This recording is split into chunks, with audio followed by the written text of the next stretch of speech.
Well, we're doing a tranny in this little Ford car here. This is a really, really nice car. We are really impressed on what this thing looks like underneath and stuff. It is crazy. But we ran into one of the worst issues an owner could ever ask for. It's got a really nice AOD tranny built and put in it, but the tranny keeps failing. And I don't know why. We got it in here to fix it and figure out why. But we went to pull the tranny out of it, and we noticed that the converter is stuck into the flywheel, and we can't figure out why yet. We haven't got it out. But we went up here to check the thrust on the motor, and watch this.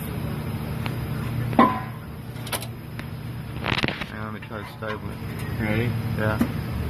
Look at that. Ready? I mean, It looks like a quarter of an inch. Look at that. So the motor's done. That's the why I motor, wiped out the tranny. you know, it keeps wiping out the pump on the tranny. I'm sure we can't even get the converter out of the flywheel right at the moment. So we're gonna have to call the customer and find out what the heck's going on. It's sad because the motor's hurt, and I mean this is one beautiful car. Unbelievable. Sad day. Have a good day.